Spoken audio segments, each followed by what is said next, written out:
necessity for an understanding of a sovereign God, a good sovereign God, an omnipotent sovereign creator, for laws to work, for morality to work.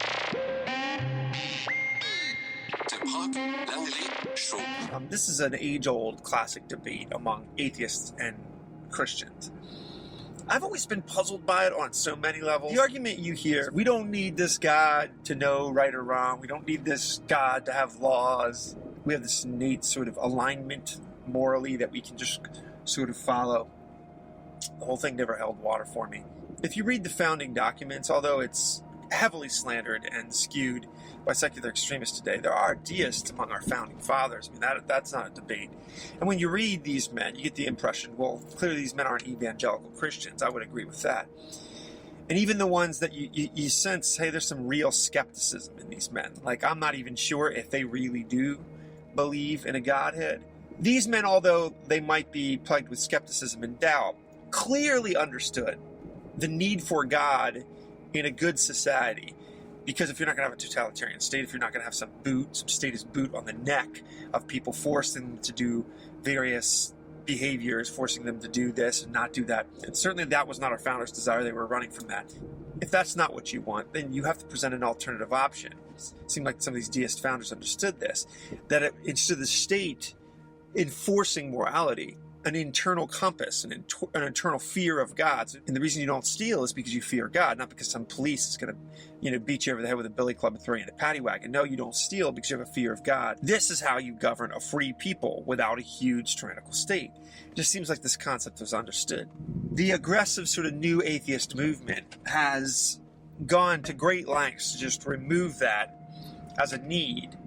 So when I make moral statements, and I make definitive statements about right, about wrong, about what people should do, about what they shouldn't do, about why society should have laws that govern free people, so on and so forth.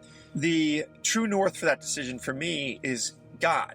I'm leaning on the authority of God for those statements. Otherwise, it's just one man asserting his arbitrary will over another man, and at the end of the day, doesn't that fall apart with like the slightest bit of thinking? I think it does. I mean, even stuff that you just find appalling, what right do you as one man have to tell another man not to do it, or to curb his behavior in any way, or to assert force or coercion over that man's decision? This is a very libertarian attitude. So you have this laundry list of moral demands, maybe this person doesn't. What's to separate you? Nothing. Now, the atheist that doesn't want to stare down the barrel of chaos and mayhem is going to scream back and push back. Oh, no, it's just sort of in us. It's the ethos. It's just sort of, it's our id. It's just sort of in us. We can't explain why.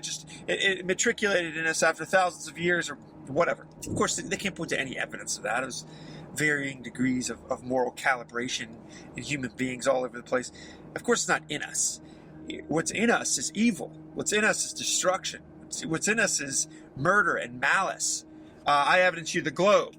So, no, of course that's not true. So then this next thought, if you do just remove the Godhead because either you don't want to be morally accountable to him, or it makes you feel uncomfortable to have a God, I'm asserting a moral standard of you, and make no mistake, that's exactly what a God does. God demands things of you. Now, the little known fact is he knows better than you, and that's the blueprint for a happy life. But leaving that aside, aren't you just arbitrarily moving your God down a step? So now your God's just some dude in a black robe somewhere, hammering a gavel, just declaring it is so.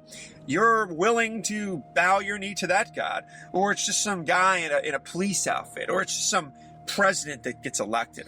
Aren't you just agreeing to a lesser God when you allow this sort of nebulous government system, proven throughout the hallways of history, to have an ebb and flow, a crumble, and an empire build? It seems like such a lesser, cheaper way to whore out one's personhood. So my point here is, if you're an atheist and you're like, my morality isn't tethered to some God, I'm not going to listen to some God doesn't govern my macro point here is, it's always been fascinating to me that your secular extremists, your atheists, your non-theists, they tend as a group, there's always exceptions, I know that, but they tend as a group to be very, very quick to sort of tether themselves to big governments and leftism and sort of federal solutions to problems. You get this gaggle of human beings and they're just going to dictate because why?